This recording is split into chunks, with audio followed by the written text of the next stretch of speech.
Coming up on First at 4, despite once claiming he was set up, a Knox County murder suspect changes his plea. We talked to the victim's family. And the governor made several stops in eastern Kentucky today. We'll have more on his announcement at Pikeville Medical Center. And heavy rain and maybe a few storms are possible overnight. First at 4 is next. Dedicated to eastern and southern Kentucky, this is WYMT Mountain News First at 4.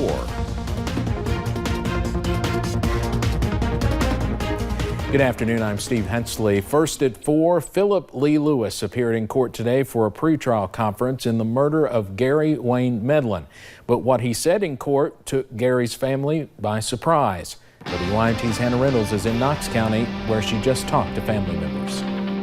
Now, I just talked to the family of Gary Wayne Medlin just a little bit ago that say they were surprised that after all these months of claiming he was innocent, Philip Lee Lewis finally pled guilty to the murder of Gary. Since the beginning, Philip Lee Lewis claimed he was not the man that robbed the A&B Quick Stop back in January of 2019. During an interview with WYMT after he was arrested and brought back to Knox County, he claimed he was framed. Today, Lewis pleaded guilty on all 3 charges for murder, robbery, and persistent felony offenses.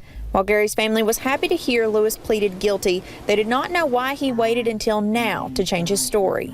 I mean, he was guilty. We all knew it from the start. Everybody knew it. I don't understand why he did not admit he was guilty. We could have already done everything. He could have eased our heart a little bit instead of having to relive this every month for over a year. Now, Philip Lee Lewis will be back in court here in Knox County on April 3rd for his sentencing. For now in Knox County, Hannah Reynolds, WYMT Mountain News. And tonight at 6, we'll have more from Gary's family, who say while they are happy to hear Lewis pleaded guilty, it still does not feel like justice will ever be served. West Virginia State Senator Mike Maroney is set to go on trial in April on charges that he solicited a prostitute. Police say Maroney exchanged text messages to discuss prices and set up meetings with a woman who has acknowledged being a prostitute. He's still been active at the State House this legislative session. Maroney has pleaded not guilty. A 16-year-old teen from Georgia was pulled over in Kentucky following a fire that left 2 people dead. Investigators say Candace Walton set fire to her home Thursday morning. Monroe County Sheriff's Department officials say Walton's 21-year-old brother was found dead after the fire and believe the other person is her mother. Walton was pulled over in Paducah and is awaiting extradition to Georgia on Friday. A not guilty plea was entered on Joseph Hicks' behalf today in Georgetown. He's charged with the murder of Sheena Baxter. The mother of 3 was last seen outside her sister's mobile home on Valentine's Day. About 2 weeks later, authorities found her body in a storage unit down the road from Hicks's home. Police say Baxter and Hicks used to be in a relationship, and court documents show they had a history of violence. Her family was in court today as they planned funeral arrangements. Is it hard? Yes. It's very satisfying to me to see him at this point, to see where he's at. Police found evidence in multiple locations, including his car and a semi-truck, which they say linked him to Baxter's murder. After her body was found, Hicks's bond was raised to $1 million in cash. The judge decided to keep the bond the same.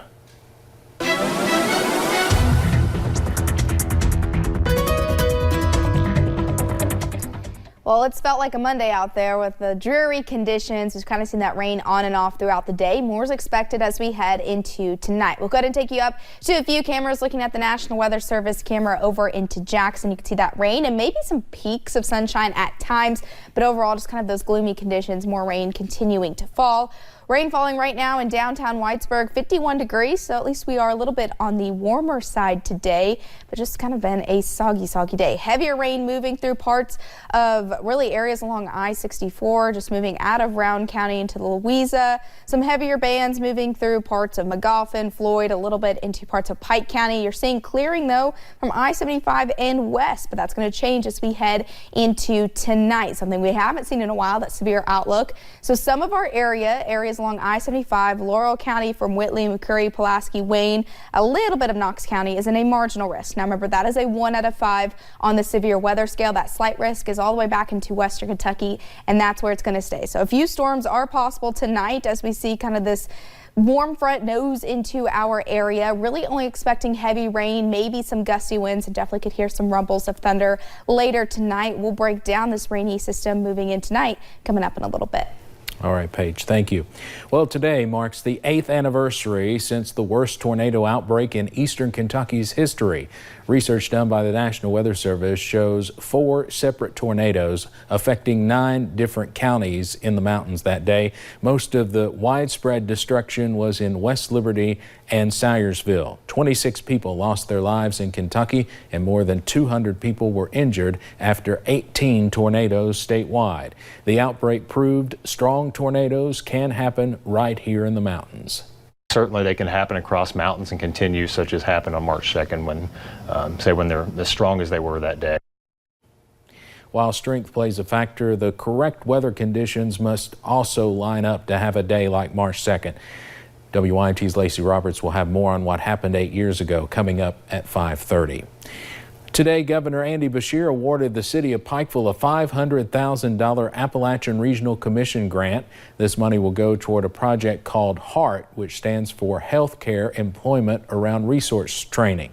This project will create a direct line connecting high school students looking to pursue a career in the medical field to training for the job they want. Far too many of our rural hospitals are hiring nurses and others from out of state when so many eastern Kentuckians need good jobs. So this $500,000 grant is going to help us to train more people right here in eastern Kentucky. Officials hope this will help the nursing shortage for hospitals in our region. Pikeville Medical Center is leasing the Summit building out for $1 each year while providing the equipment along with personnel and training to do in the hospital. More than 1,300 delegates are at stake in tomorrow's Super Tuesday primaries, but voters will have 3 fewer candidates in the running. Pete Buttigieg, Tom Steyer, and Amy Klobuchar have all dropped out of the race. Buttigieg, the former South Bend, Indiana mayor, bowed out Sunday, suggesting his decision is designed to stop Senator Bernie Sanders from gaining an insurmountable delegate lead tomorrow. I urge everyone who supported me to continue in the cause of ensuring that we bring change to the White House. Klobuchar also endorsed former Vice President Joe Biden, and Buttigieg plans to do the same later today. A new CBS News Battleground Tracker poll has Bernie Sanders with a 12-point lead over Biden in California and a smaller lead in Texas. Delegates are awarded proportionately tomorrow. The U.S. Supreme Court will take up the fate of the Affordable Care Act again. The announcement came today as a spokesperson for the court said the case would likely be heard next term. This marks the 3rd time the Supreme Court has heard a significant challenge to Obamacare. The Affordable Care Act will remain in effect in the meantime. After being quarantined in Japan, a Tennessee woman has been reunited with family and friends. Jeannie Hopland arrived at the Tri-Cities Airport in Sullivan County, Tennessee on Sunday after a weeks-long quarantine. She and her husband were among the passengers of the Diamond Princess cruise ship where there was an outbreak. Hopland tested positive, but later tested negative twice at a Tokyo hospital. President Trump's ban on bump stocks will stay in place. Supreme Court justices rejected a challenge to the ban brought on by gun rights activists. Last year, the Bureau of Alcohol, Tobacco, Firearms, and Explosives banned the attachments that essentially allow semi-automatic firearms to quickly fire like machine guns.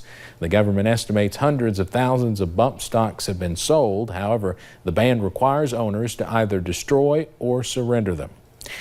Let's head over to Wall Street now on this Monday afternoon, where it's a much different story than last week. The Dow closes up today more than 1,293 points.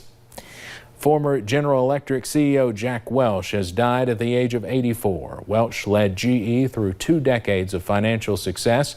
During that time, from 1981 until his retirement in 2001, the company's stock went from $14 billion in market value to more than $400 billion. In 1999, Fortune magazine named Welch Manager of the Century. The upcoming season of Judge Judy will be the last. Judy Scheindlin made the announcement in an interview with Ellen DeGeneres today. According to JudgeJudy.com, in the 2018-19 season, her show averaged 10 million viewers a day. Now, if you're a big fan, don't worry. Scheindlin said she is not retiring. She teased but did not give away many details about a new show in the works called Judy Justice. Coming up on First at 4, find out how a grade school student is changing the future through crayons. And we'll break down the timing and impacts of tonight's rainy system coming up in a few minutes.